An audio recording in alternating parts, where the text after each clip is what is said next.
اسلام پر سب سے زیادہ اعتراضات یہی ہوتے ہیں نا, شادیاں وادیاں ہیں مسلمان کرتے ہیں, اور مسلمان میں کیا یہ عورتوں کو آدھی وراثت, یہی ہے نا اسلام پہ جو اعتراضات کیے جاتے ہیں. عورتوں کو آدھی وراثت ملتی ہے اور عورتوں کو گھروں میں قید کر کے رکھتے ہیں, خود جاب کرتے ہیں, عورتوں کو جاب نہیں کرنے دیتے. یہ اسلام پہ بڑے بڑے بنیادی کیا ہیں. کسی کا فون آیا کسی غیر مسلم ملک سے, میں ملک کا نام نہیں لیتا, انہوں نے کہا میری بچی اسکول جا رہی ہے, پورا اسکارف لیتی ہے, تو اس کو وہاں اسکول میں جو غیر مسلم ٹیچرز ہیں انہوں نے اسلام کے خلاف ورغلانا شروع کر دیا. اب وہ بچی کا دماغ کیا ہو رہا ہے, خراب. ورغلانے ہوئی تم اسکارف کیوں لیتی ہو, مسلمان جو ہے نا مردوں کو تو چہرہ چھپانے کی وہ نہیں ہے, اور عورتوں کو عورتیں اسکارف لیں, یہ تو عورتوں کو کیا کیا اسلام نے. اب وہ ٹیچرز جو ہے نا غیر مسلم ٹیچرز, مسلسل اس بچی کا ذہن کہ تمہیں آدھی وراثت کیوں دی ہے, بھائی کو 1 لاکھ ملیں گے اور بہن کو کیا ملے گا 50,000, یہ تو ظلم ہے. اور اسلام نے مرد کو گھر کا سربراہ کیوں بنایا ہے بھائی, عورت کو, مرد اور عورت دونوں کیا ہونے چاہیے. اسلام نے دونوں کو جاب کرنا چاہیے, شوہر بھی. پھر وہ ٹیچر نے کہا دیکھو میں بھی جاب کرتی ہوں اور میرے شوہر بھی جاب کرتے ہیں, مجھے بھی آزادی اور میرے شوہر کو بھی آزادی. تو وہ جنہوں نے مجھے فون کیا وہ بہت پریشان کہ یار میرے بچے کی کیا لگ رہی ہے, بالکل ایمان سے ہاتھ دھو رہی ہے. اتنا پروپیگنڈا. پھر یہ بھی کہا کہ تم لوگ کے ملکوں میں مردوں کو تو 4 شادیوں کی اجازت ہے, عورتوں کو اجازت نہیں ہے. وراثت پہ اور جو ایکویلٹی, یعنی وہ بار بار یہ کہ اسلام میں مرد اور عورت میں ایکویلٹی, ایکول کیوں نہیں ہے, برابر کیوں نہیں ہے.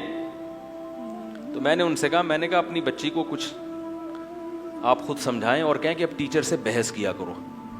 پہلی بات, اسلام میں عورت کی ذمہ داری شوہر کے کندھوں پہ ڈالی ہے, تو یہ عورت کی ذمہ داری بڑھائی ہے یا کم کر دی ہے, بولو بھائی. اسلام یہ جو ٹیچر پڑھا رہی ہے نا, اسلام اس کے میاں کو کہہ رہا ہے کہ اس کا بھی خرچہ کون اٹھائے گا, تم اٹھاؤ گے. تو یہ تو عورت پر احسان کیا یا ظلم کیا, احسان کیا. دوسری بات اس نے کہی کہ وہ اسلام کہتا ہے عورت گھر میں قید رہے. میں نے کہا قید جیل خانے میں ہوتی ہے, گھر میں نہیں ہوتی. قید کا لفظ استعمال کر کے نا نفسیاتی متاثر کیا جا رہا ہے. دیکھو بندہ مرد بھی ساری دنیا میں گھومتا ہے, سکون کہاں کے ملتا ہے, گھر میں. تو کیا قید خانہ ہے. آپ آفس سے شام کو گھر بھاگتے ہو نا جلدی, بھائی شام کو آپ صدر یا ٹاور سے واپس آؤ تو واپسی پہ کس قدر رش ہوتا ہے. دوپہر کو آؤ گے رش نہیں ہوگا. شام کو رش کیوں ہوتا ہے, سب تاجر دکانیں بند کر کے گھر بھاگ رہے ہو. تو قید ہونے کے لیے بھاگ رہے ہیں گھر میں. وہ ان کو پتا ہے کہ دکان میں ہم قید تھے, گھر میں کیا ہوں گے, کھلا کھائیں گے تے ننگا نہائیں گے. پنجابی لوگ مثال دیتے ہیں. ہم ایک دفعہ سفر میں تھے تو میرے ساتھ لاہور کے کچھ ساتھی تھے. اس وقت مجھے پتا چلا لاہوری بڑے ماشاءاللہ کھلے ڈلے بہت ہوتے ہیں, ماشاءاللہ بڑی کھلی ڈلی اسپیکنگ ہوتی ہے ان کی. تو کچھ لاہور کے بھی تھے. تو ہم سفر میں تھک گئے. تو جب ہماری سفر سے واپسی تھی تو وہ لاہور والے ہمارے 2 بڑے پیارے لڑکے تھے, بڑے اچھل رہے تھے. وہ پنجابی میں کہہ رہے تھے بڑی موجہ ہی موجہ, آپ گھر جا رہے ہیں تے کھلا کھائیں گے تے ننگا نہائیں گے. گھر تو سکون کی جگہ ہے, وہاں تو مزہ آتا ہے انسان کو. قرآن نے کیا کہا ہے, والمحصنات. حصن کہتے ہیں قلعے کو. حصن کسے کہتے ہیں, قلعے کو. تو عورت جو گھر میں رہنے والی ہے تو اس گھر کو اللہ نے کیا کہا, قلعہ. قلعے میں انسان قید نہیں ہوتا, محفوظ ہوتا ہے. بات آ رہی. فوج جو قلعہ بناتی ہے نا اپنے لیے, وہ قید ہونے کے لیے نہیں بلکہ دشمن سے اپنی حفاظت کے لیے. تو اسلام نے عورت کو مردوں کی ہوس کا نشانہ بننے سے بچانے کے لیے گھر کی 4 دیواری میں محفوظ کیا ہے, قید نہیں کیا. تو میں نے ان کو بولا کہ اپنی بچی سے کہو کہ اس ٹیچر سے کہیں کہ جو بھی مس یا جو بھی ٹیچر جو بھی ہیں, جو بھی وہ لقب ان کو دے کے خطاب کرتی ہیں, کہ آپ کی عورتیں محفوظ نہیں ہیں, مسلم عورتیں.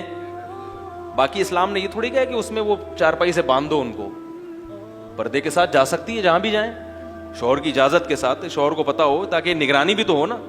جہاں پھول ہوتے ہیں تو کانٹے اللہ نگرانی کے لیے پیدا کرتا ہے کہ نہیں کرتا. تو اسلام نے یہ مان لیا کہ عورت پھول کی طرح ہے, لہذا اس کے گرد مردوں کے کانٹے ہوں گے جو اس کی حفاظت کریں گے. غیر مسلم عورت کو پھول ماننے کے لیے تیار ہے ہی نہیں. صحیح ہے نا.